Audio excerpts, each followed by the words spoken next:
यहाँ मैजेस्टी को शॉक लगता है। वो कहता है कि फैन चैंग को भगाने की प्लानिंग तुम्हारी थी। लुई हाँ करता है और कहता है मैंने उसे जाने दिया और अपना आदमी उसके पीछे लगा दिया। जैसा मैंने सोचा था। वो प्रिंस शाओ के लोगों से मिला। वो लोग उसे मारना चाहते थे ताकि वो चुप रहे। फैन चैंग उन्हें माफ न करे और जो भी उसने क्राइम किए हैं वो एडमिट कर ले। प्रिंस शाओ ने उसे कहा था कि पेंगी काउंटी मिल गए है शूट के साथ ताकि वो मैजेस्टी को हार्म पहुंचा दे। मैजेस्टी कहता है प्रिंस योंग ने मेरे साथ लड़ाई की थी, मुझे सपोर्ट किया, वो मेरे लिए इंजर भी हुआ।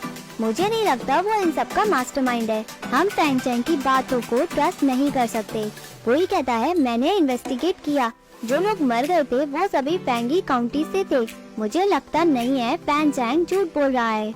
मैजेस्टी कहता है जब मैंने एम्पायर बनाया तभी प्रिंस योंग को कैपिटल में रहने को कहा, बट उसने मेरा ऑफर ये कहकर रिजेक्ट कर दिया कि मैं ओल्ड और टायर्ड हूँ, अपने घर को मिस कर रहा हूँ, मैं अपने पूर्वजों के पास जाना चाहता हूँ। इसलिए मैंने उसके साथ कोई जबरदस्ती नहीं की।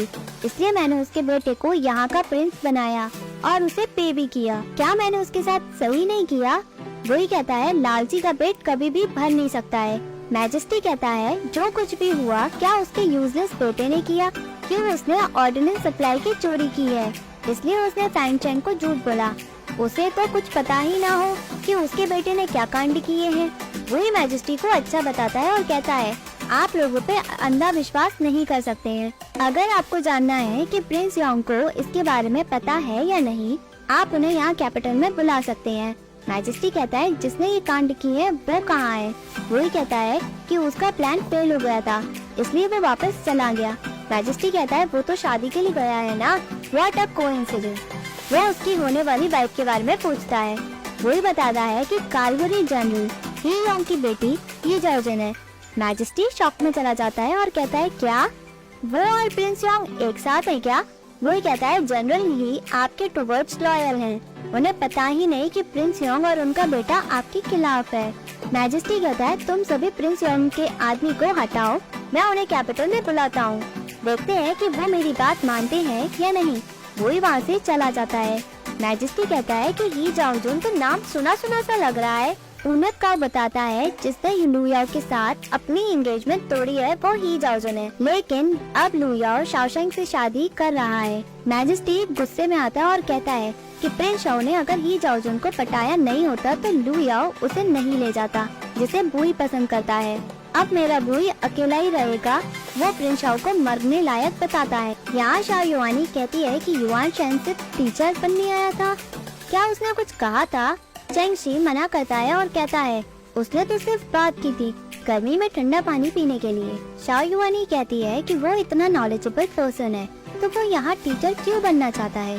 चेंग शी कहता है मुझे क्या पता। शाओ युआनी उसे सोचने को कहती है।